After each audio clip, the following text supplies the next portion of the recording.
Good evening and welcome to Mayor Bowser's 2023 Budget Engagement Forum. My name is Tomas Salamante and I'm Deputy Chief of Staff to Mayor Muriel Bowser, and I want to welcome you to beautiful Jackson Reed High School. Let's hear it for Jackson Reed. I want to thank the principal, the staff for having us this evening here in Ward 3. I want to thank you all for joining us from across the district. We have all 8 wards represented here at tonight's Budget Engagement Forum. So let's clap it up. And we are so excited to have be back in person for the first time for our Budget Engagement Forums since 2020. So I want to clap that up too. We've missed seeing your smiling faces in person. We've missed being able to hear from you in person about your budget priorities. We've done some interactive budget engagement forums the past 2 years, but we're back together again here at Jackson Reed High School. So I want to welcome you. So we are going to move on to our next question. So we have these QR codes at the table. We want to make sure you're scanning them.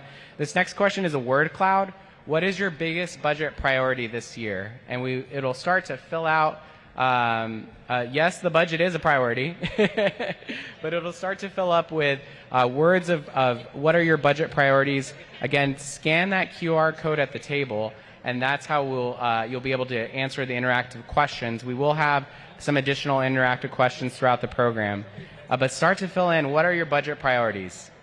And we look forward to hearing those throughout this evening's program. You'll get to respond using the interactive tool, but you will also be able to share those priorities directly with the mayor in a bit when we get to the Q&A portion. But we're starting to see that education is really bubbling up as the top priority, which I know is for a lot of us. I'm seeing transportation, environment, housing, public safety. It's really running across all of these priorities. And we know that these are the issues, these are the reasons why you've come to join this evening to share your priorities with the mayor. So I'm just going to give you all a minute to continue to enter that. I really love this word cloud feature because it really represents all of those priorities that we got to look at holistically when looking at the budget and making those hard decisions. So we're just going to give it about 30 more minutes for you to fill that out. I know some people are just getting seated. Welcome. We will have some overflow seating in the bleachers where we'll get some table captains out to you. I know we got a table captain. I think we're all set with table captains at all the tables. But just start to fill that out. We want to see those budget priorities, and education is really at top of mind for a lot of y'all. And I just want to remind you too, as you get seated, we did ask you to fill out the $100 game by yourself. You will do this as a table in a bit, but how would you spend those $100 on the different priority areas?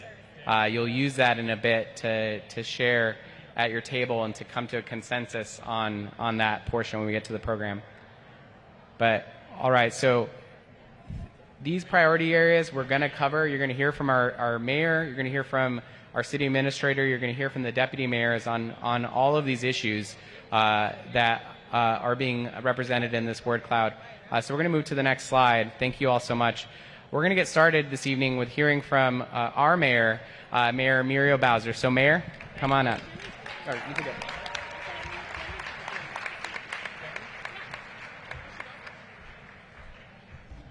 Well, good evening, everybody. Thank you, Tomas, for that introduction, and I want to thank all of my team members who have helped get us to today and help get you here today to talk about our budget. I want to thank you for being at the beautiful Jackson Reed High School, and Principal is right there. Thank you, Principal. There's Saul. And I want to thank all of our students and staff here at Jackson Reed, our largest high school in the city with 2,200 scholars.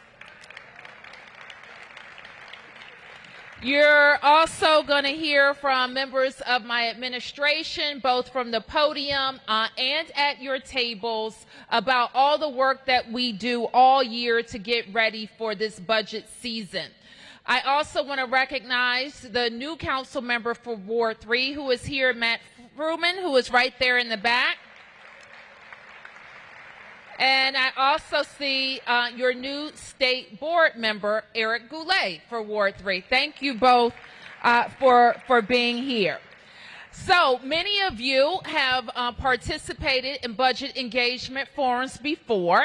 So you've heard me say that when I became mayor, I wanted to make sure we got out to the community before we finished the budget. When I was on the council for almost 8 years, I watched mayors work on the budget, finish the budget, send it to the council, and never have a public meeting. And that's not the way to build a budget.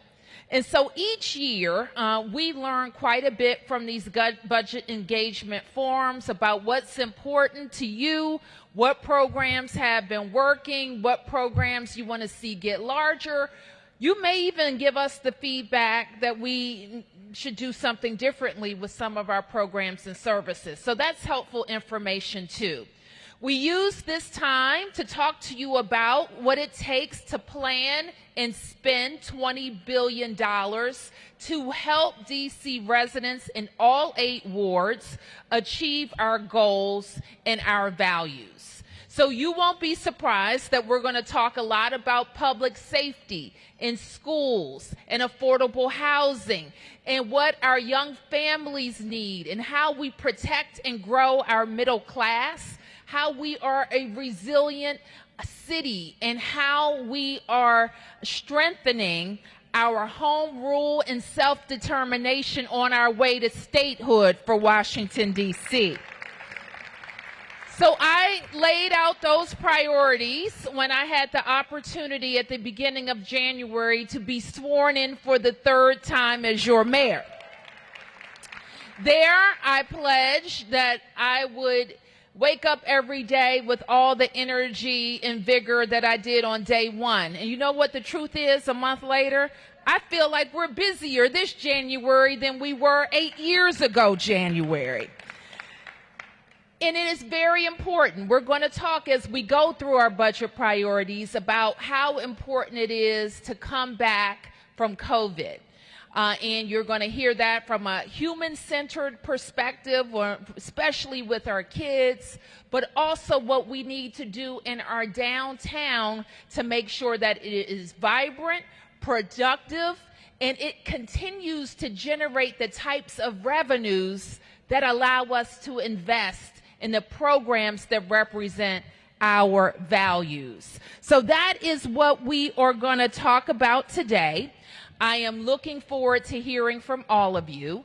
You have the opportunity because of the technology. If you haven't signed in on your phone, I really encourage you to do so because that's really a great way to fully participate in today's discussion. So the next part, we're going to do some talking. I'm going to ask the City Administrator, Kevin Donahue, to come to the podium. Kevin, please join us. Kevin is a Wilson parent, and he's been with me from day 1 in our administration, and he's going to walk you through the budget process. Kevin Donahue. Wow, first of all, it's great to be here. The very first budget engagement forum we had was in 2015, was in Jackson Reed, then called Wilson. I told the mayor I think we've had about 30 since then. And I always remember the first one because it was so engaging. I've been with the mayor since day 1. I've been in DC government since the early 2000s, and it's true, there was one point in time in which the engagement took place often after the budget got sent to council. So I'm going to give you some context. First context, if you go to the next slide, is about the process. So right now we're in the part of the process called preparation, where we formulate the budget. It actually starts in October when agencies formulate what they need to be able to pursue their priorities, pay their bills, and then overlay the mayor's priorities. And part of that, these engagement forums. In late March, we sent it to the council for step 2. And step 2 is where the council holds about 60 days of hearings, after which they pass the budget. You'll have another chance during hearings to advocate for what you believe in as well. Then the budget execution begins, where agencies spend the budget in step 3, and then we hold our agencies accountable by producing reports that is available to you so you can see what we've accomplished with the budget. And I can tell you, having been in the rooms where decisions are made, feedback from you in these forums really counts and really matters in big ways and in specific ways. So if you go to the next slide, another piece of context, which is we do have a $20 billion budget. And you're going to play a $100 game, which you do each year, and you can see right now the general layout of how money is spent right now. The biggest piece being human support services, which Medicaid, homeless services comes out of, and behavioral health. Then you have a bit of a wonky part called $5 billion in enterprise financing to pay our debt, to pay our retirement bills. Then if you go up, you see education's 20% of the budget at $4 billion. So if you have a $100 game, that's $20 spent on education. Public works and government operations, which incorporates actually the majority of the city's agencies, is 12%. That's everything from leaf and trash pickup to HR and contracting.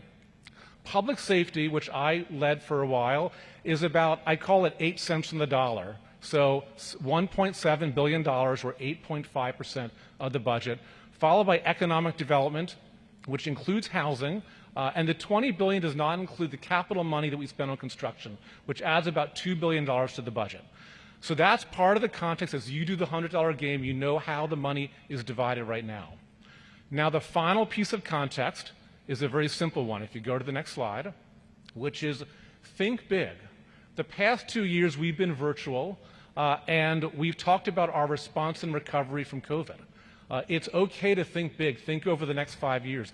We actually have a plan called Come Back DC, which traditionally focuses on expanding the tax base and business vitality, but we've expanded, given how much has happened over the past 5 years, to include things like transforming the downtown, making sure we have a pathway to the workforce from education. So as you think big, think what we can do over the course of 4 or 5 years, and think about what that means for the difficult decisions we have to make about trade-offs. And if you're on a really good table, you will use the tension and the different creativity with your table mates to try to think of ways to collaborate. And if you have different points of emphasis and priority, you're sort of trying to debate those trade-offs the same way that we have to do that when it comes to the point of time where we have to balance the budget and hand that baton over to the council for the legislative piece. So those are 3 pieces of context to keep in mind as you go through your own collaboration and creativity. And I will turn it back over to Tomas. Thank you, City Administrator. So we're going to get to our next interactive question, and then we're going to hear from you in a bit, and our deputy mayors as well. So as you heard about the process, and we're in the formulation process, there's a lot of trade-offs. There's a lot of consensus that we must come to, and as the CA said, we're hearing from you so that we, as the mayor proposes her final budget, we can make sure that that reflects what residents are asking for. So we want to make sure that you answer this first question, which is, based on what you've seen, your experience of being a district resident, what do you think of the way the district resources are allocated? You know, these are conversations that we have during the budget process with all of our agencies, with all of our stakeholders, you, the residents. So we want to get some feedback on that. Seems mostly right, but needs some adjustments. Looks like what majority is saying. And again, if you're wondering, how do I respond to this? Scan this QR code at your table. You'll be taken there right away. So, you know, the budget process, we're constantly reviewing, tweaking, looking at those investments. We're going to move to the next question. What is your favorite program or service provided by DC government? That's important to us too, right? As we're looking at the different programs, initiatives, investments that are made in the budget, we want to make sure those are programs and services that residents care about, think are important, are the services they rely on, programs they rely on. DMV, library, public libraries. I'm going to see a lot of love for the library. And this will just keep cycling through your responses. And we want to make sure you keep responding on this. This gives us some reflection on those different program services. Is SYAP important? Pickleball courts? The pickleball lobby is strong, y'all. It is a strong lobby. But legal IJLS, SYEP, I know I saw some of that response. So just some of these programs, initiatives, this will keep cycling through. You can keep responding on this. This helps us to reflect on what are those services and programs that are important to you. So we'll just give this just a little bit more. DPR exercise programs.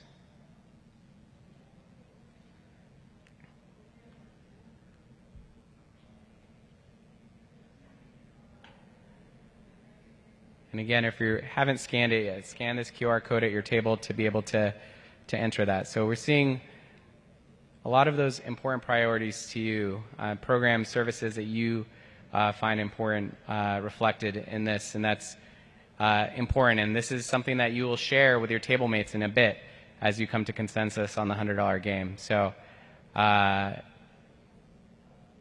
we give it just about 10 more seconds to get some more responses in.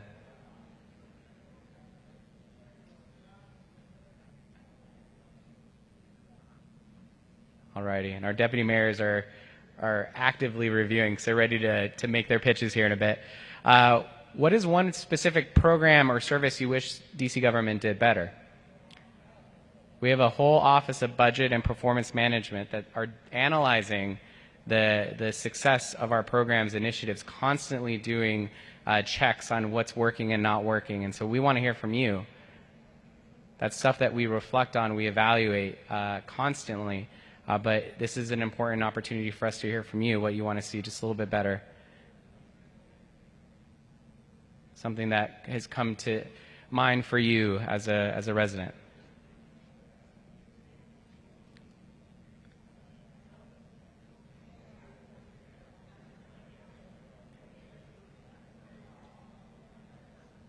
Alrighty. We'll just give this about 15 more seconds. Oop. Have our presentation come back. There we go. Alrighty.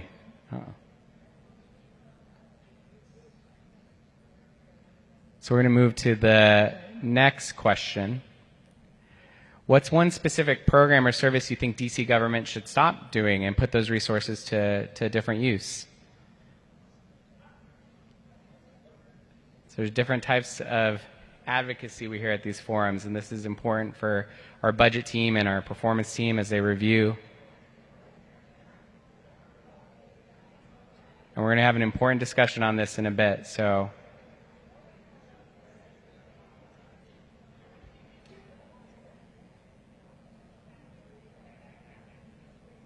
alrighty, we'll just give this about 10 more seconds. About 10 more seconds. So why we're asking these questions, because as we have these discussions, anti-pickleball lobby is here too. Why we ask these questions, and we're going to go to the next slide, is because you're going to play the $100 game. And individually, you just play the $100 game as you're taking your seat. Right now, what did you give the most allocation to in your cluster on the $100 game individually? So we ask those questions because we want to have discussion queued up. We want you to say, these are my priorities. This is what I want to see investments in.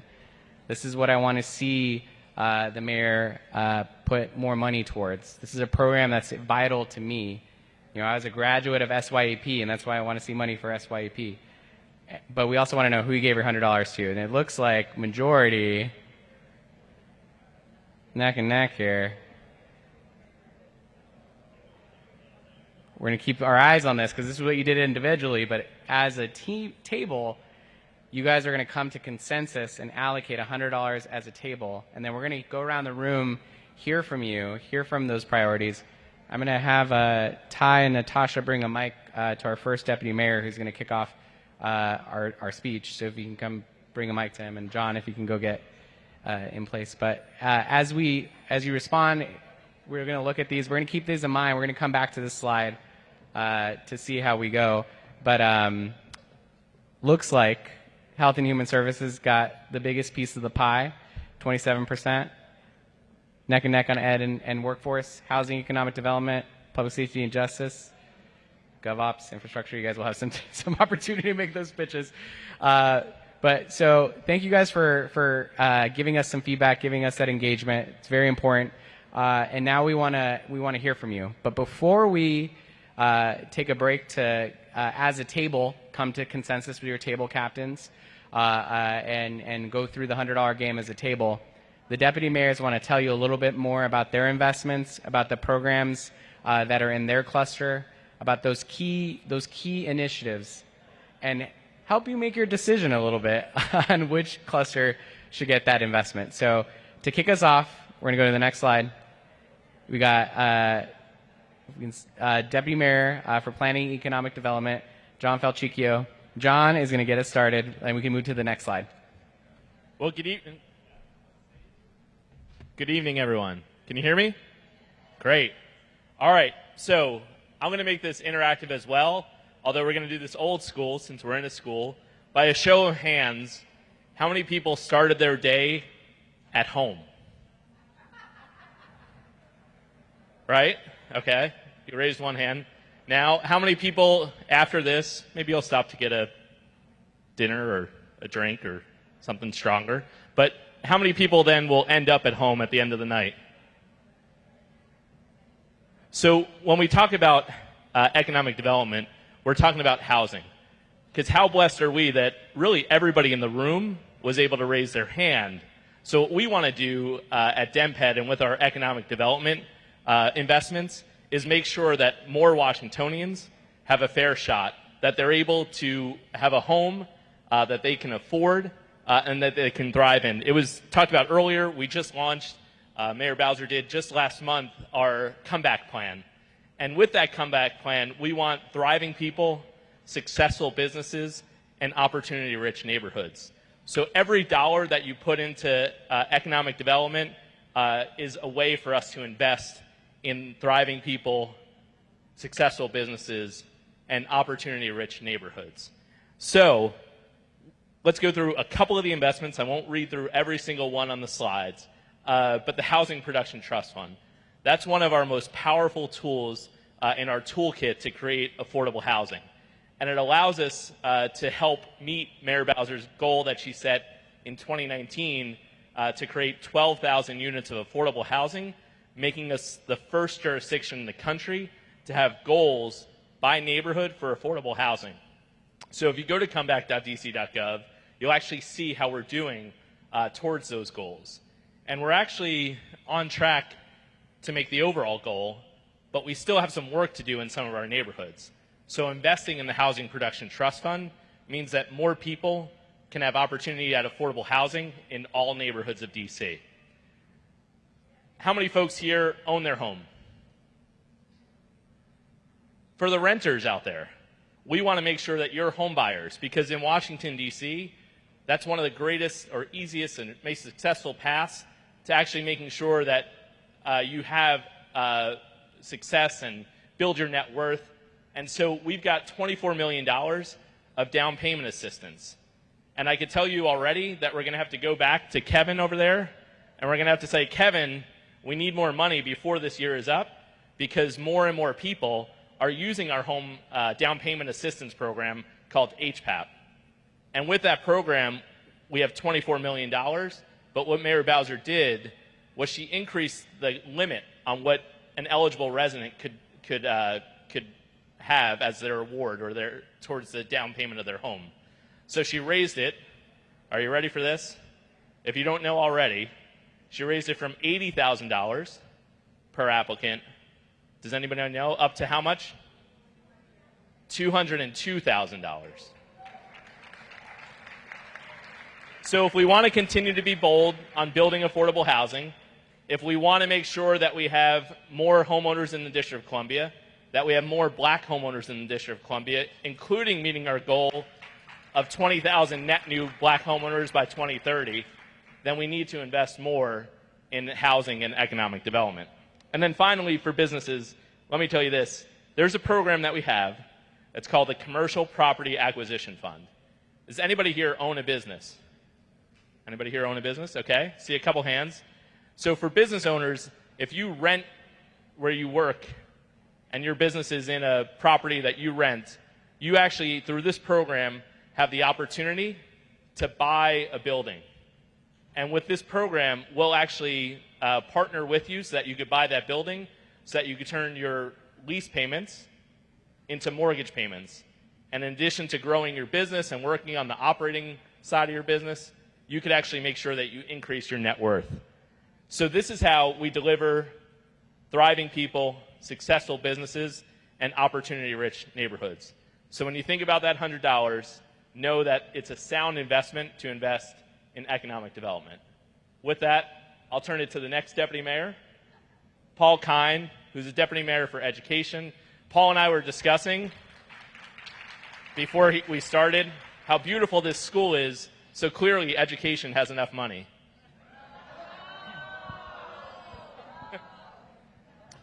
Thanks, John.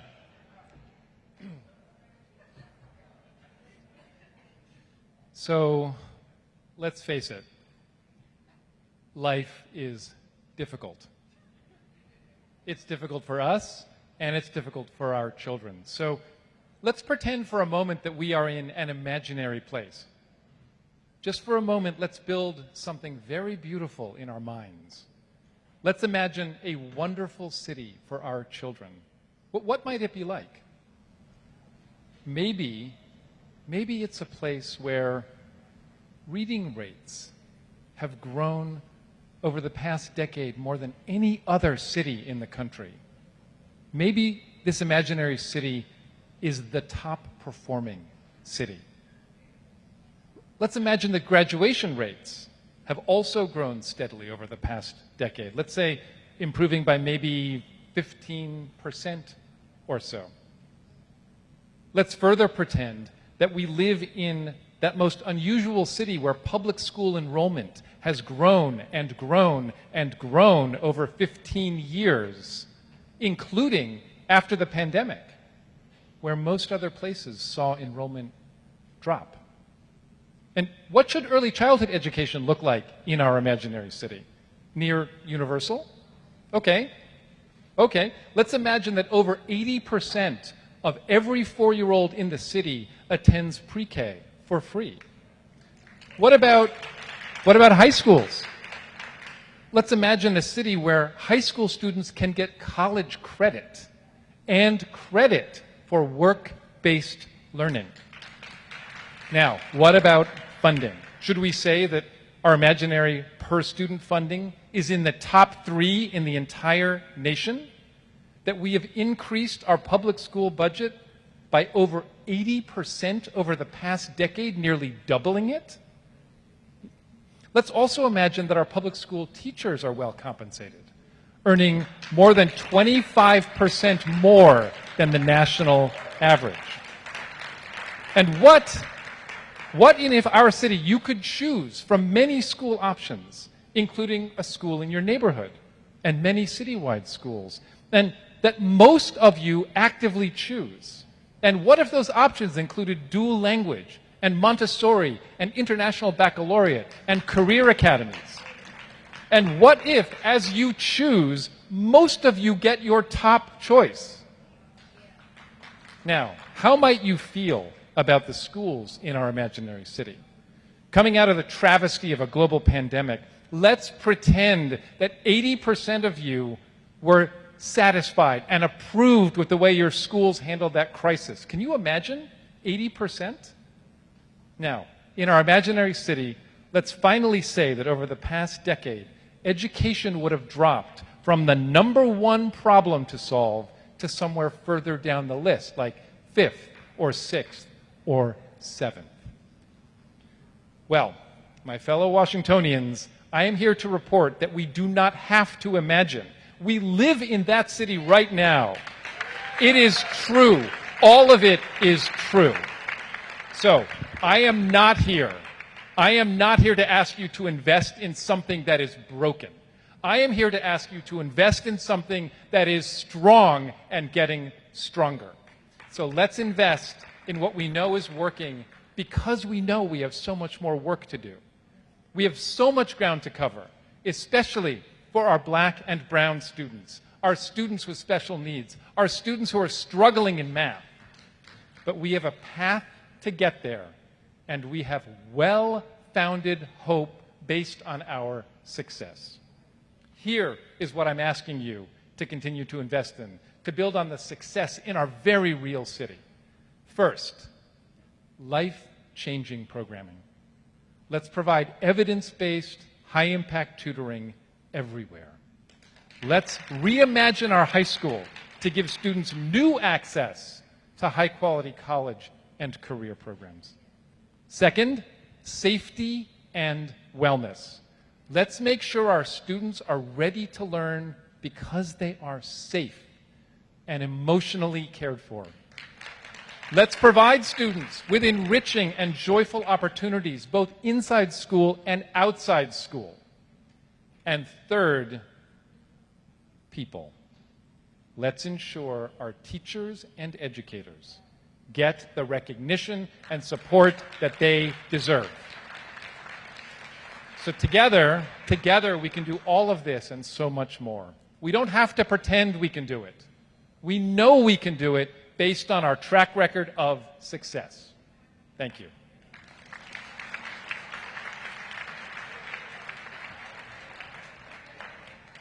And now to my colleague from Health and Human Services, Wayne Turnage.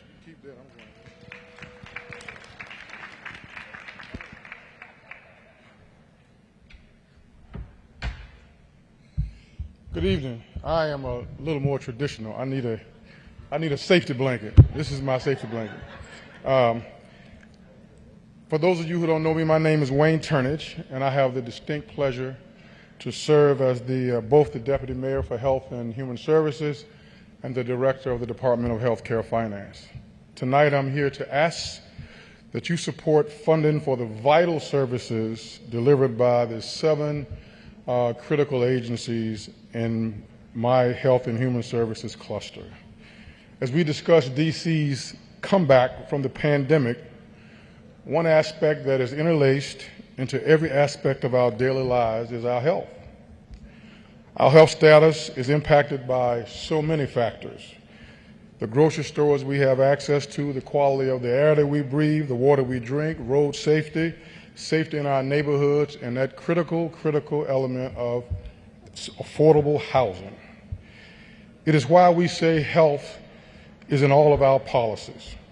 We do know from empirical data that these factors are strongly correlated with our health status, and they are unquestionably the necessary pillars for a vibrant and healthy city. Jurisdictions that neglect these factors do so at their own peril because they cannot prosper. For the first time since 2020, the budget you will be voting on tonight will not be executed in the dark shadows of a dangerous global pandemic. While COVID is still here, we have made incredible strides due to the leadership of our wonderful mayor and the impressive compliance with COVID safety measures by residents like you. Similar to so many political CEOs, with her next budget, Mayor Bowser will be focused on how we return this city to prosperity and vitality that was evident before the pandemic shuttered businesses, put the brakes on economic growth, and consigned most of us to a life behind the closed doors of our homes. As you consider these investments tonight, I bring to your attention the fact that many of the programs that must be funded to bring this city back exist in my cluster. Recall that last year, Mayor Bowser made sweeping investments in several critical human service programs, and many of these same programs will need your support in fiscal year 24, including funding to support family housing and restabilization, funding for housing vouchers that can be used to move single adults from tented encampments on the streets and congregate shelters and into their own apartments, a massive local fund investment to ensure that approximately half of the city, remember that, half of the city's residents have access to health insurance that they otherwise would not be able to afford. This important investment has put within reach of these residents a full range of primary, urgent, and acute health services from some of the best healthcare providers in the country. It also included a significant investment to home healthcare agencies, which they must use to increase the wages of direct service professionals who provide care to our vulnerable residents. Also, these same investments made it possible for some of our residents to address tragic substance use disorders and receive mental health treatment, in many cases using expanded telehealth technology services that allow them to receive the care in their own home. In addition, the mayor included in their last budget funding for the creation of a new sobering center. And for those of you who don't need a sobering center, you would ask, why should I care about this? Because one of the purposes of the sobering center is to get people out of the emergency room who don't need to be there, so when you go to the emergency room, you won't be there for 2 days. This center is set to open next month. There is important funding that the mayor allocated for free dental care for our seniors, to hire more nursing and mental health clinicians and increase the pay of those already on staff. And of course, the major investments that the mayor made to bring a new hospital and a healthcare system to the residents of Wards 7 and 8 must not be overlooked. This will put in those neighborhoods, for the very first time, a full range of healthcare services and will almost certainly reduce the sharp health disparities that these wards have compared to other districts in the city. I hope that all of you, regardless of where you live, will consider the importance of these services traditionally funded in our cluster. This includes our wonderful seniors, persons with physical and intellectual disabilities, and both adults and children who live on the economic margin and require city support to access publicly funded health insurance, a $3 billion investment. Remember, regardless of your station or stature, everyone deserves a fair shot. Thank you.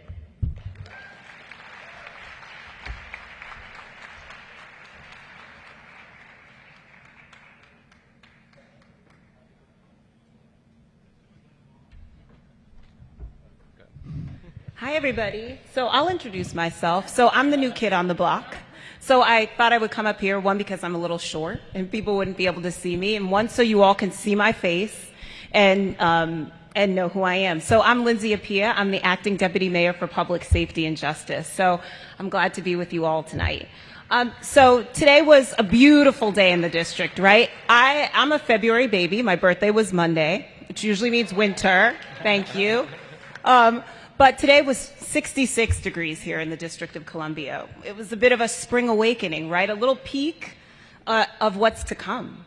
A reminder that sometimes, even in the darkest days of winter, there are brighter days just around the corner. In many ways, the weather today and that we've been experiencing this week is really appropriate for where we are in our city, right? We have survived many things together, and we're in the process of doing the hard work of cultivating seeds of hope that will allow us to continue to move into a period of flourishing, which is a word that I love. I always choose a word of the year, and my word last year was flourish, which means growing well, thriving, prospering. And I and all of us here and you, we hope you feel that that's where we're headed. We're on our way, and as sure as the first buds of spring are going to appear on our trees soon, our cherry blossoms will be out, we're on our way as well. And so I represent the Public Safety and Justice Cluster, and oftentimes in our city now and across our country, the conversation around public safety is one that can feel very heavy, right? It can feel very negative. We acknowledge that. And there is trauma and all of those things in that. But we want to invite you to look at the work that we do in public safety and justice through the lens that we, and by we I represent the thousands, literally thousands, of public servants who work across the 12 agencies and all our partners in the Public Safety and Justice Cluster. But the lens that we look through, it's sometimes a little different. So what we believe we're doing every day in the Public Safety and Justice Cluster is restoring hope in our city, that we're rebuilding respect for ourselves, for each other, for our neighborhoods, and that we're revitalizing community. How are we doing that? We're doing that all sorts of ways. You see a host of investments here, but what does that represent, right? It represents ensuring that the Office of Unified Communications is always in a position to quickly answer the call, both when you and your neighbors are in a crisis and call 911, and when you want to assist us. We saw that some people had 311 as one of the best services we had, but when you want to assist us in meeting the needs of your neighbors and neighborhoods, and by making sure that you get the right care right now by DC's bravest, the fire and EMS, or by one of our efficient, effective alternatives like the nurse triage line or some of the other diversion programs that we have with our partners like the Department of Behavioral Health. By wrapping around at-risk youth and their families with caring, committed adults through one's violence interrupters, DRS credible messengers, and our safe passage workers, and over $100 million in investments aimed at helping us to reduce gun violence in our city. By training and extending equality through the work that's done at the Office of Human Rights. By ensuring that some of the most vulnerable residents that we have access to justice, and that our victims are supported through the host of programs that are offered through the Office of Victim Services and Justice Grant. And yes, by investing in a strong, well-resourced police department, putting us back on the path to 4,000 officers, while also providing tools that will make sure that the officers we have are able to do what we hear from residents of all ages, in all communities across the District of Columbia, being out in community. And so much more. You see some of the other investment here. But there's a quote by Nelson Mandela that I like that says, "May your choices reflect your hopes, not your fears." And so as you decide where to invest your money tonight, I ask you to join us in the work that we're doing together to restore hope, to rebuild respect, and to revitalize communities. So please invest in public safety and justice. Thank you, Deputy Mayor. We'll hear from Deputy Mayor for Operations and Infrastructure, Lucinda Babers, next. Deputy How's Mayor? everyone doing? Now, I'm Lucinda. I'm Operations and Infrastructure. I do not have a word from last year. I have a phrase.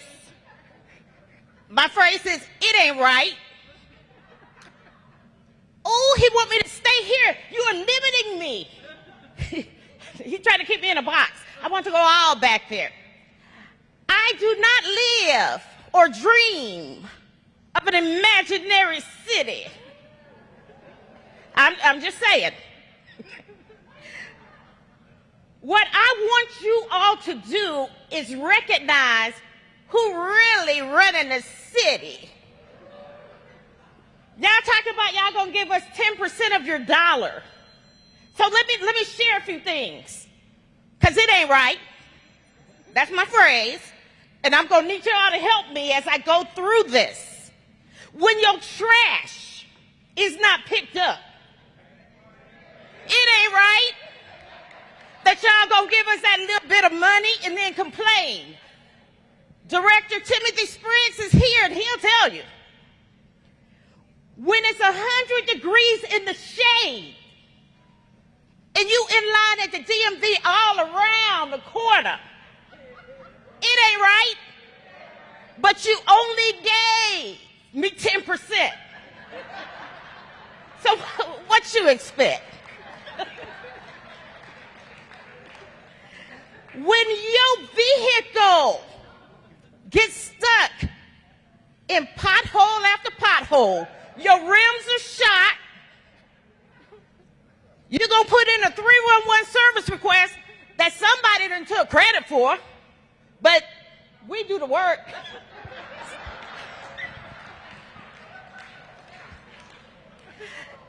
You know, it ain't right. When you are in that apartment, because not many of y'all raise your hands to say that, you know, you own the home, so we'll go with that apartment. And you find mold or whatever, and you then call the Department of Buildings, talking talking about you need an inspection. You need somebody to come out there and look at things. And when he gonna get me because he here, Director Ernest Schaffer. But say it take, okay, 2 days. He gonna say it don't even take that long, but say it take 2 days. And you gotta go to a hotel because you got them little babies that's been taught in the imaginary city. But you know what? We gonna get to you when we get to you because you only gave us 10%. And yeah, it ain't right. And then, for those of you who own a business, I saw some of you raise your hands. If it happens to be a business where you need that business license, you can't pass that test, you can't get no help. Now, Director Shirley Kwan, who is here, but guess what? She just gonna shake her head and say you should have given us more of your dollar. Because it ain't right. And then y'all don't even know about one of our agencies, which is Insurance, Securities, and Banking. One of the main things they do is they go into the school system and they're trying to provide some financial literacy because we believe in the real city. And we know that our children, when they graduate, they need to know how to take any money they make and how to make it work. I didn't know that as a young 20-something, which is why I'm still working. I'm still standing in front of y'all. And it ain't right. But I just want to make sure you understand that when you look at that dollar, we support all of them up there. And we need more of your dollar. Because it ain't right.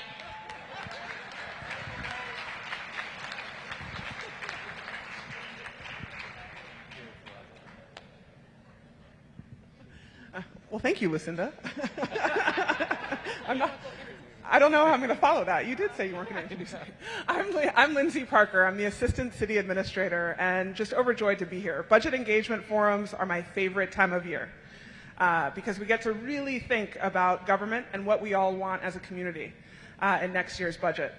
And really, unlike Lucinda, I actually don't think that this is a competition up here. Instead, in the government operations cluster, we tend to support all the rest of them that are sitting here today.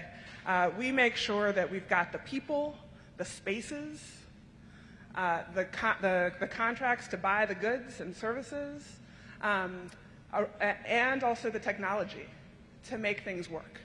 And what we did was we put our heads together with some really brilliant public servants during the course of COVID to really think about better ways to provide you government services in a world that we had never anticipated, right? We'd never thought that we would have to be at home trying to access services and information.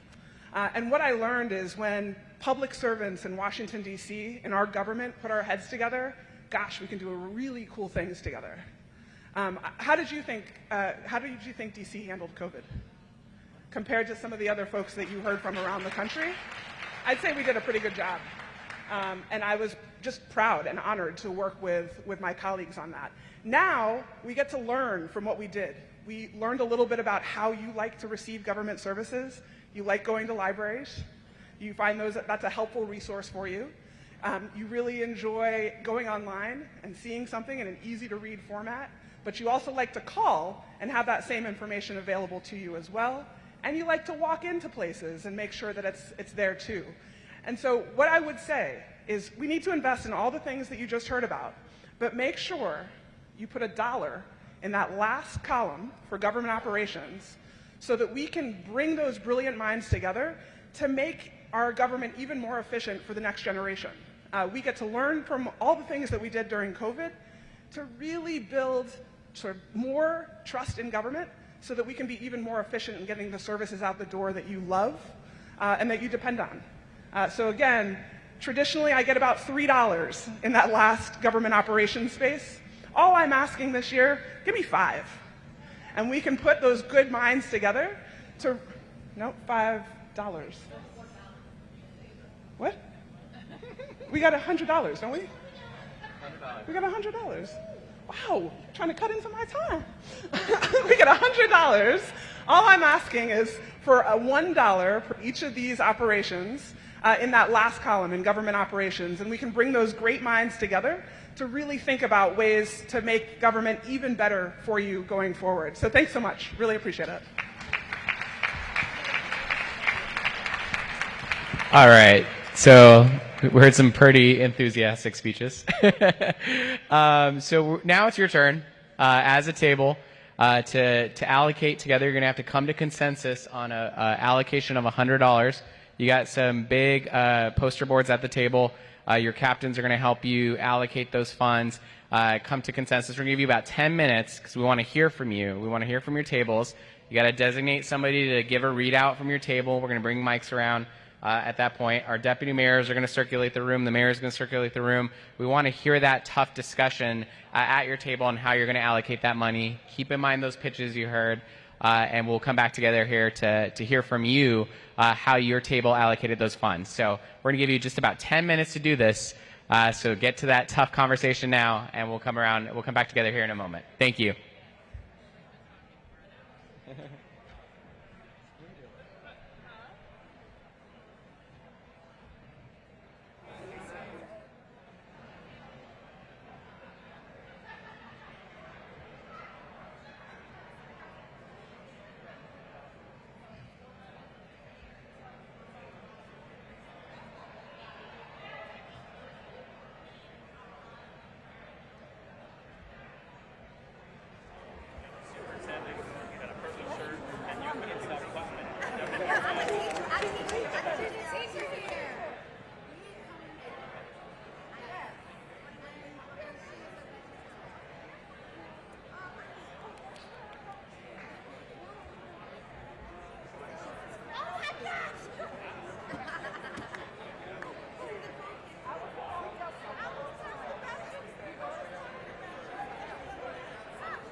I'm going to give everybody a 5-minute time check. So I see some strong negotiation going on at each table. So give me a little bit of a time check there.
All right, you should be coming to your final consensus as a table.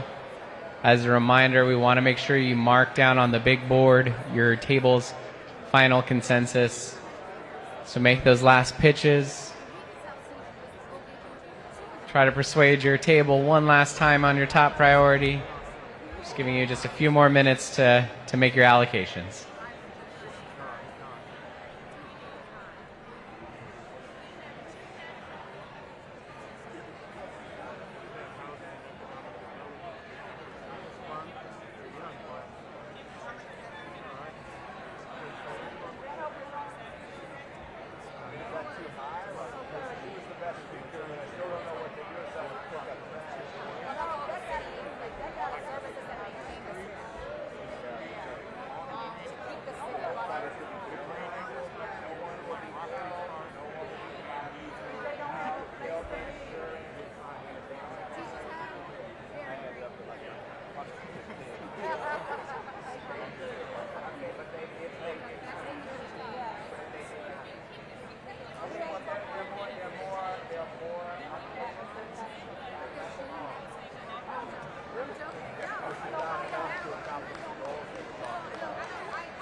And again, you should be wrapping soon on your final table agreements.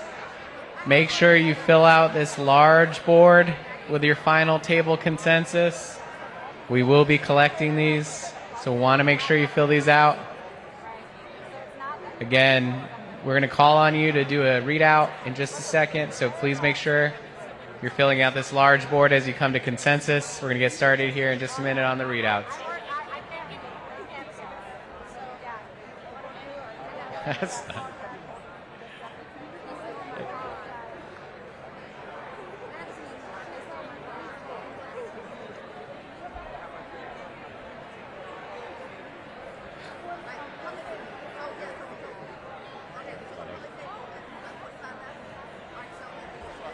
We'll get wrapping here in just a moment to start winding down those negotiations, those conversations.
Alrighty, start winding down those conversations, making sure you filled out that board as a table.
And again, make sure you start closing out. If you've completed filling out your board as a table, raise your hands at your table. All right, we got some tables finishing up already. That table in the back is already done. I see some Willen and Dylan still going on over here.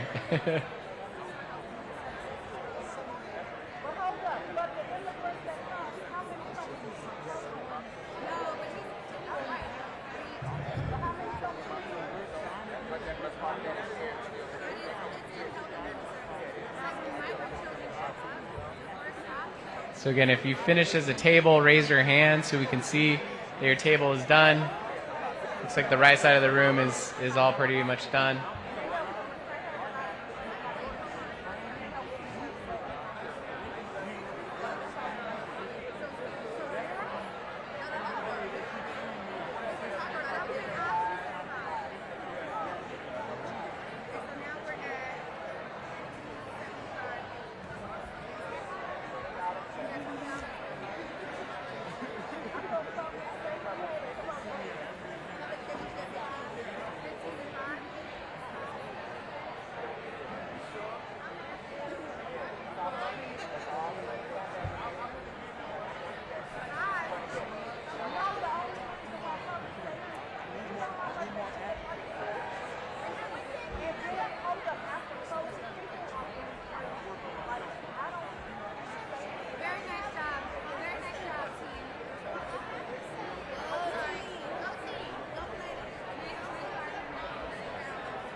And again, it looks like everybody should be wrapping up. I see. Make sure you've picked your table designee to read out your results.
All right, all right, all right.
All right, if you can hear my voice, clap once.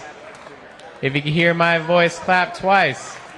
If you can hear my voice, clap 3 times. If you can hear my voice, clap 4 times. We had a meeting with the principals, and they told me I need a better teacher voice. I'm working on it. We're now going to start the process of hearing from you at your tables how you came to consensus on the $100 game. I know it was tough. I jumped in on some of the conversation. I heard from a lot of y'all making some trade-offs. So you should have designated a person to read out the results. And if you all could just quiet down a little bit, I want to respect our neighbors who are going to read out the results. We're going to go to table 1 over here first. We got a mic. And we want you to say your table designee. And again, everybody, if you could just quiet down real quick, please. If you just quiet down just a little bit. We want to hear from our neighbors, especially people in the back on the bleachers. DC.gov staff, please. So table 1, please say your name, what ward you're from, and then let us know how your results came out. Hello, everybody. Hey, Washington, D.C., I need your attention to the front. Everybody, it's time for the readouts. Can I have your attention, please? Can I have your attention, please? Okay. So this is one of the most important parts of what we're doing today, and that's hearing from you about what your priorities are. Our hope is to get through the whole room. So I'm asking you to stand up, say what's important to your table, and then we're going to go to the next table. Okay. Table number 1. Hi, everyone. My name is Zulma Barrera. I'm here to advocate for education this night. And our table divide. First, we say we don't need only $100, Mayor. We need $200 for next year, please, not $100, to divide in our community. Also, we want put the $30 in human service. And our immigrants community here, that they advocate for immigrants, they say they want all the $30. They want to hear their voice here and say, we are here, we need money for immigrant family.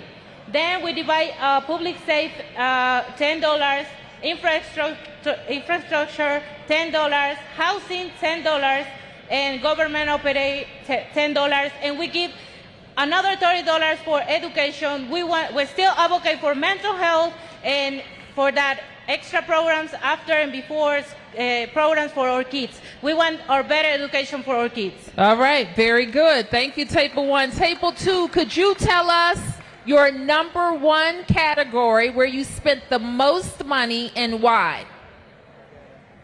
Hi, my name is Angela, and I'm from Ward 5. And I'm Mike, please.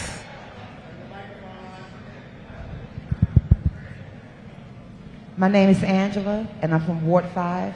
Our number 1 priority was health and human services. We spent $29 on it. $29. What's your second highest category? Our second highest category is housing and economic development for $27. All right, fantastic. Thank you very much. Table number 3, tell me about your housing and economic development investments. Yes, we gave 25% to housing economic development. All right. Was that your highest category? No, it wasn't, but we wanted housing to be the highest because without housing, none of these other things are available to the individual. All right. I got you. Thank you for that. So table number 4, talk to us about your public safety investments and why you made those decisions. So, I'm sorry. So, hey everybody, I'm an educator here in DC. How you doing? Actually, in this school. Go Tigers! So, for public safety, our biggest investment was for education in the workforce. It was, and the children are our future. And we have to be able to have the money to be able to invest in them properly, as well as the educators. Woo woo. And for public safety, just like you asked, Ms. Mayor, sorry. For public safety and justice, the reason why we put $15 is because although it is it's important, we have to make sure that we put money towards it to be able to do those things that need to be done. Safety is very important everywhere. Justice is very important everywhere. So just making sure that although it's not at the highest point, we're making sure that we allocate enough money to still be able to do our part in the community. Got it. Got it. Okay, table number 5. Okay, my name is Timothy Bishop. I'm a Ward 1 resident and a DC business owner. Our number 1 category was education and workforce. We agree with what was said before. Investing in our children is always a great idea. Secondly, we have health and human services. If you look around, based on what was said before, we definitely need those services. We have 15 invested in public safety, infrastructure, and housing, and we gave government operations the 5 that they asked for. All right. All right, table number 6. What is your investment in infrastructure?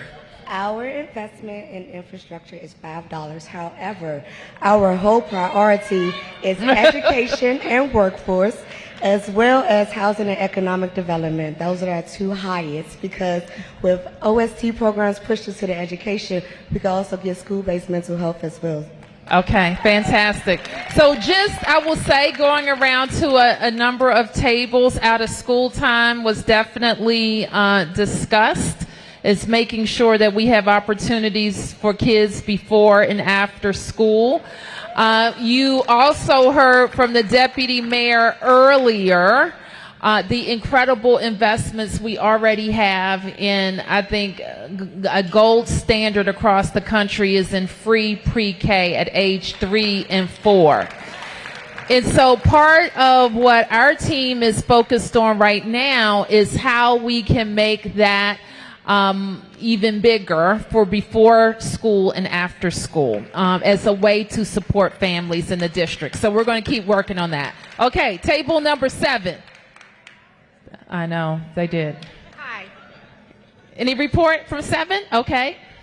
Hi, I'm Catherine Smolik, and our table has people from Ward 4, 5, 6, and 3. Okay. So we tried to look at the categories that were up here in terms of the portion of spending, but the categories here don't exactly correspond. But so our table came up with the biggest category is education and workforce. Okay. $30. Health and human services, $25. Infrastructure and environment, $15. And then public safety and justice and government operations, $10. Housing and economic development, $9. All right, very good. Thank you for that. And table number 8. Hello, everyone. So we are the deaf, blind, and hard of hearing constituents here at this table, and so we wanted to brief you on what we discussed. So we had an even split. It was a hard task over here, but we made it. Our top 3 priorities were housing and economic development, as well as health and human services, and education and workforce. Yay! So they each were $25 for each. I'm sorry, 25, 25, and 20. And then for the others, the next 2 categories was infrastructure and environment, and government operations. We split that, and that last one was split with $12.50. Okay. And then the last one was we gave $5, I think. And that's only because we thought health and human services was a top priority of ours. Okay. And also making sure that we cover people's mental health and things like that. Thank you so much. All right, very good. Okay, table 9. Okay, good evening. My name is Elizabeth Reddick. I'm a Ward 7 resident.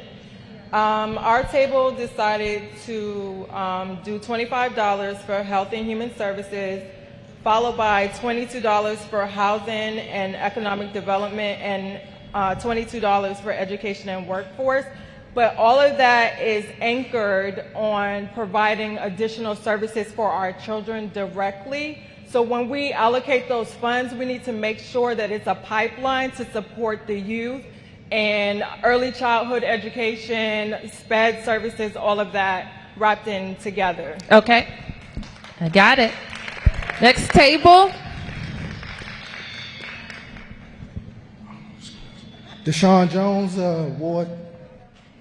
Ward 7 resident. Can you get on this side, bud? I sure can. Thank you. Our top three at the table: public safety, Bibles over guns. We got a lot of gun violence out here. We need to make sure that our public safety is something that we're definitely looking forward to helping to support. Health and Human Services, we gave 25%. We definitely need to make sure that we continue to strengthen our community-based organizations, our school systems, and to help build strong youth. And last but not least, we did education and workforce, 35%. We've done a wonderful job so far in our imaginary environment, and that is right. And we just want to continue, especially with our out-of-school time funding that you and DME Kind have already spoken about increasing.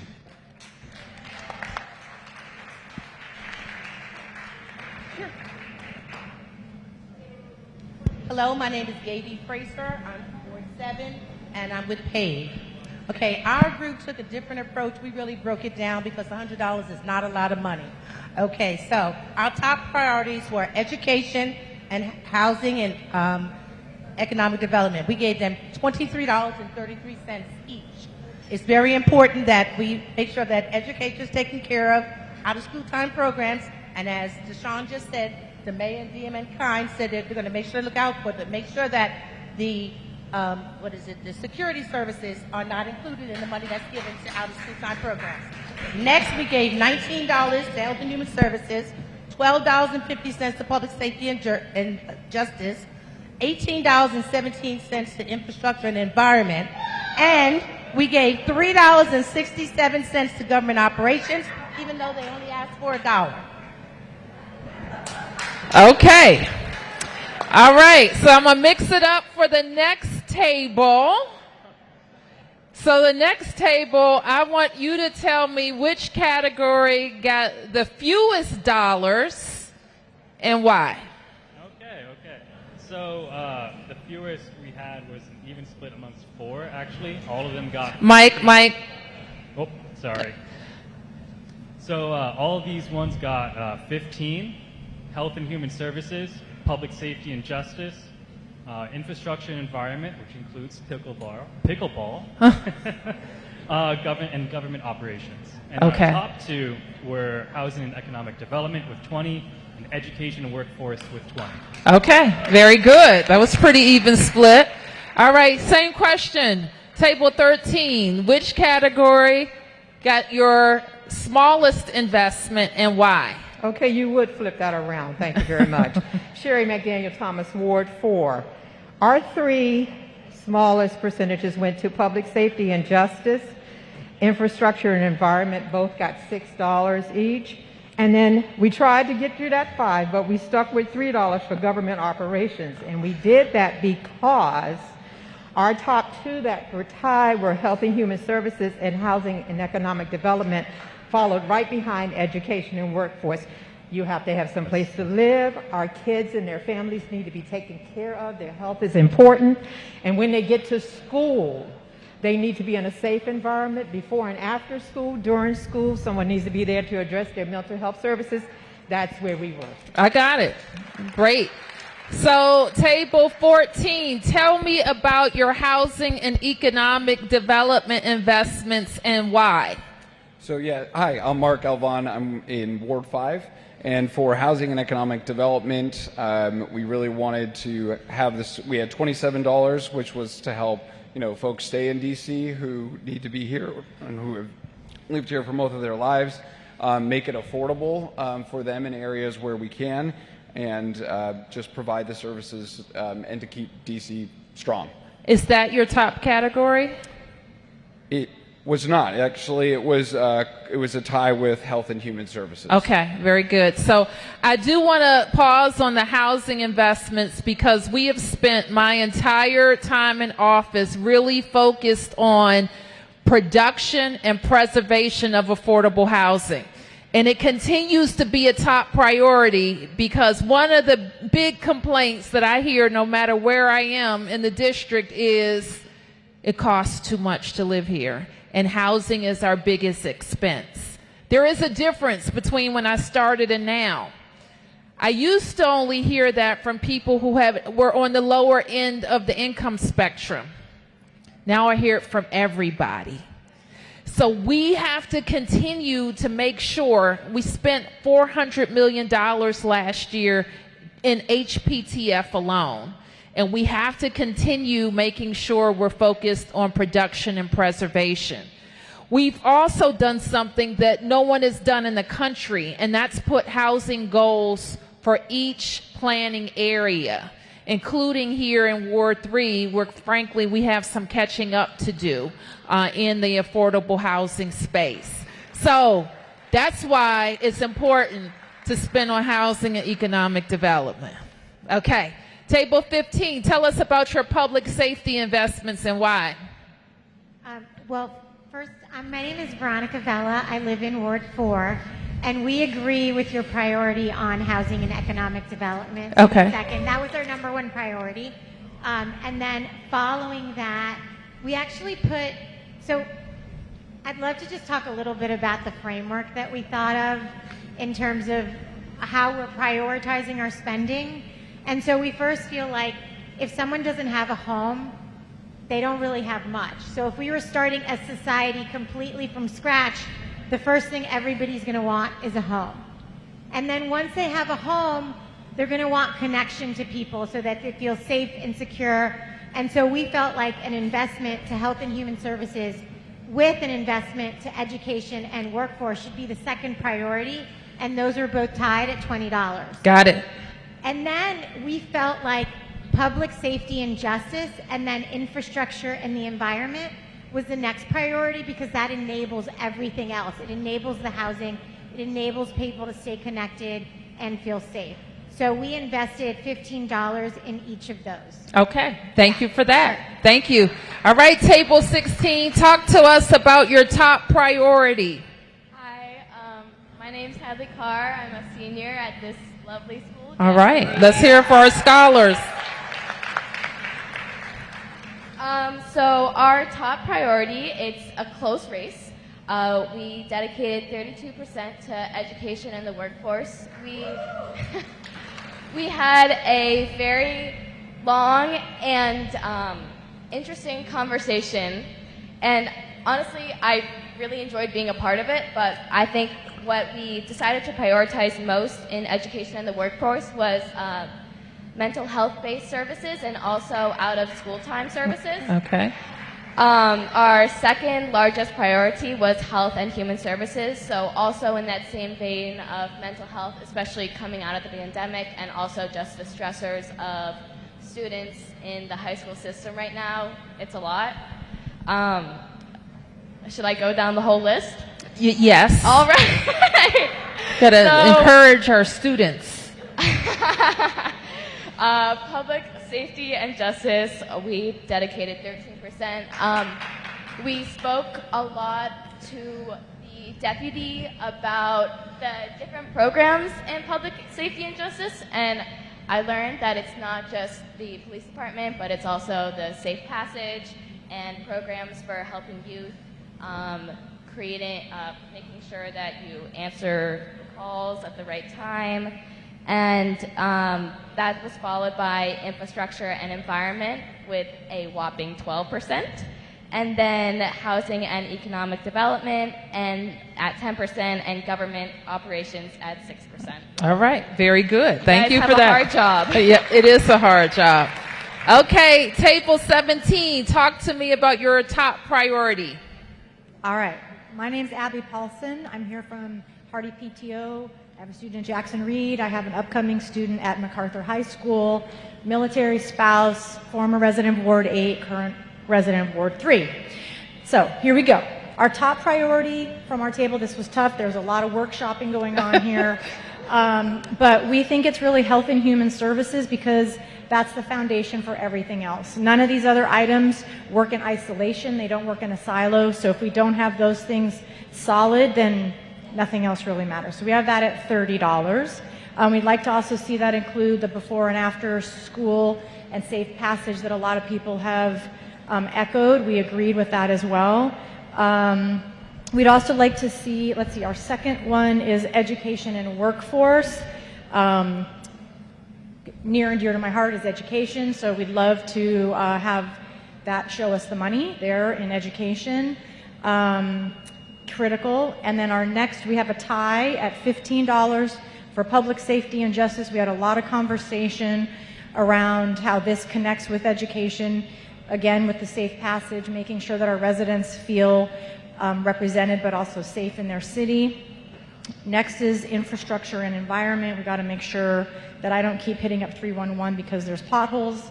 And housing and economic development. We really had a lot of conversation about making sure, as you said, that housing is affordable either for ownership or renting, and we'd like to see some more down payment assistance, already very generous, but how can we cover more folks with that, as well as rental assistance, housing vouchers, immigration support. We agree with you, Mayor Bowser, that this is critical. And our last one is government operations, because again, we feel this is all part of this, but we want our government to be efficient and agile. Okay, well, very good. Thank you for that. So table 18 and 19, if you all could talk to me about your government operations investments. Hi, I'm Renee Holland, first generation Washingtonian, live in Ward 8. We started government operations. I think they asked for $5. We gave government operations $5. Okay. Our priority was education and workforce, and it was tied with health and human services. And we wanted to put $30 in AM out of school time, and we want to focus that $30. We said about $5 in programs east of the river. Okay. Okay. And we did with health. And now you're the first earmark. You want me to do it? No. No more earmarks. Okay. No, I'm good. I was teasing. No, you just, no, finish. I was teasing. I was just saying you gave us some additional information on your category. Oh, okay. And then we tied it with the $30 for health and human services, and we tied that is because mental health services. So we want some more money to go to school mental health services within the health and human services. Okay.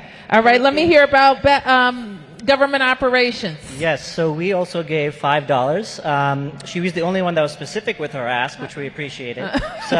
Which is why we gave her the $5. And then obviously we have housing, economic development, and health and human services. That's our two top. But yeah, just to answer your question. Housing and economic or your two top. Now, the reason I asked about government operations is because I want you to know about another kind of focus that we have. And we just kind of simplify it by calling it back to basics. And what we recognize, especially during the pandemic, and people have changed where they work, they've changed, they're getting permits to do renovations on their house, they're riding their bike, they're going to the park more, they're using some more of our services that they didn't use before. That's one thing that we're noticing.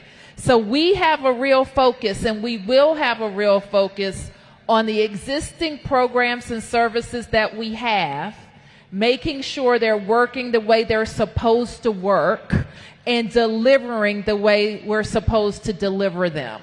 And some of that work will happen in our government operations agencies. So we're doing the basics and we're knocking them out of the park. So that's another reason why it's important to make sure we're investing in the government operations and the infrastructure agency so we can get that done. Okay, so table 20, talk to me about your education investments and why. Okay, Susan Crown, Ward 2. Education, wait, what was it?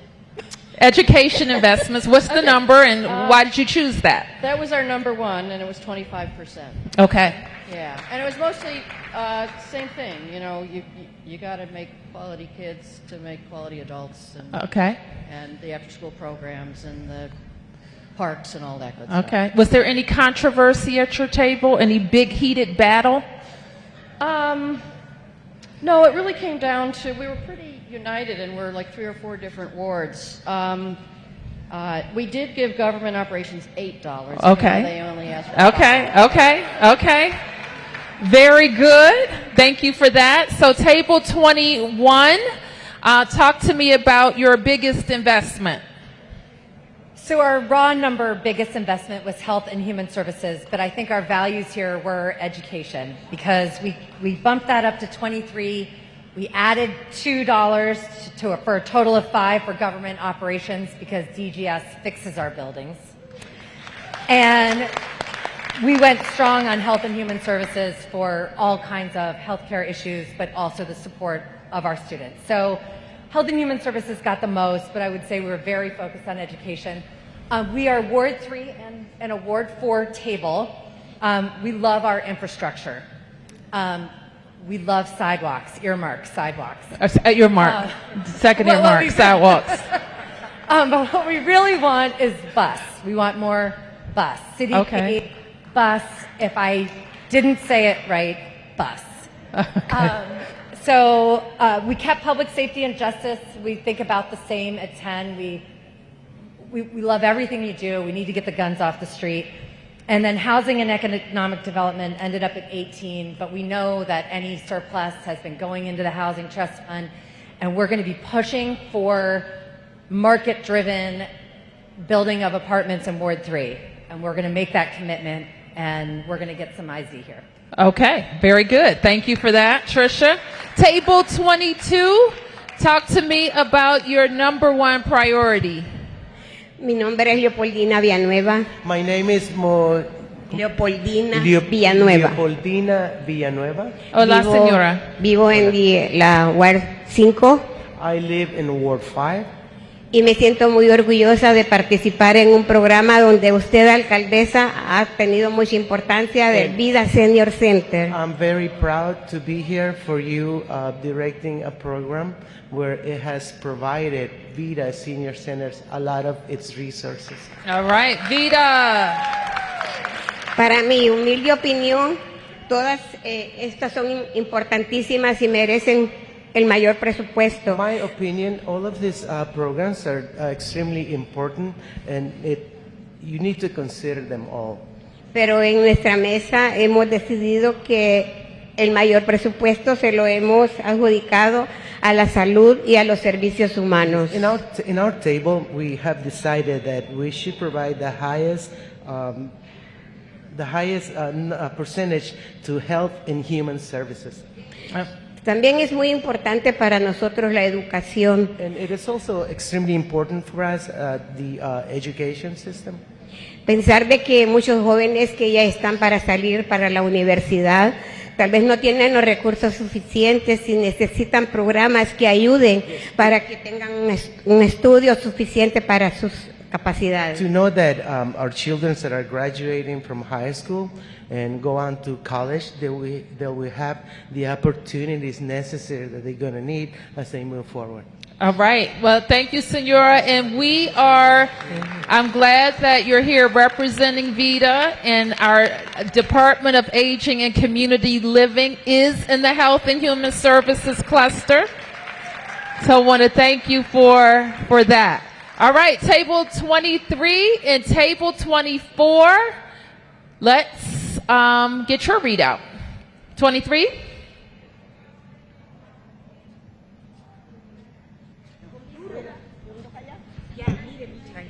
Okay. Good evening. Good evening. Buenas noches. We need for education and workforce 30% or $30. $20 for health, human service, $20 for housing, economic development, and $10 for public safety, for infrastructure, and government operation. All right. Thank you, Table 24. All right, Table 23, you have the last word.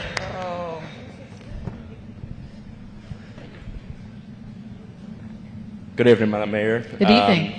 On behalf of Casa Aires today, since they had to leave early, we'd just like to read out their priorities in the order that they qualified as the highest. All right, why don't you give me the number one for your table? Number one will be health and human services. Health and human services, okay. That allocated $28 for that particular area. They would like to advocate more for what is mental health services and more programs that could support Spanish speakers, Washingtonians in the whole district. And they're really supportive of your administration, your priorities, and they also wanted to say that they would like to add to public safety, since it's important for them, $15, infrastructure, another $15. They also would like to do $20 for housing and economic development, education, $20, and $10 for operations as well. All right, well, thank you all. So I think what you can see, there's a lot of agreement, especially on the big areas about how we spend our tax dollars. I think you can also see that every priority is worthy, and that in the budget process, we have a lot of decisions to make. So let's give the deputy mayors and the city administrator a big round of applause. They have some tough work ahead. So one other observation. Someone said $100 is not enough. Okay? And so there are only a few ways to get more than $100. I got to get it from you. All right, that's not the only way. That's one way. Another way, well, it's still $100, even if I cut it. Like, I can cut some programs, that's true, but it's still $100. So we got more than $100, if you will, in the last couple of years because we got infusions from the federal government. All right? And actually, the $100 that we usually have, in the coming years, it could be less because we could be collecting fewer taxes from some of our commercial properties. So what I want you to think about as these guys go to do their job, we may actually have less in the coming years collecting from the same sources than we've done for the past few years. So it is important, and that's why we spent a lot of time talking about what can we do better, what could we, not spend on, so that we can continue to provide the level of services that we want. Now, one thing that I have committed to is not raising residential property taxes, okay? And we know in recent years, we have raised taxes on higher income earners in the district, and we've also raised fees and taxes on our businesses. So as I've charged my team into looking at all the ways that we're spending money to help the most DC residents the fastest across all 8 wards, knowing that we could be going in a different economic environment, largely because our downtown has to come back. Our workers and the vibrancy in our downtown has to come back so that we can maintain the taxes that we get coming in. So I raised that point just to tell you that I want us all thinking about how we can most efficiently use our money, maybe in more constrained financial times than we've been in recent years. So just keep that in mind.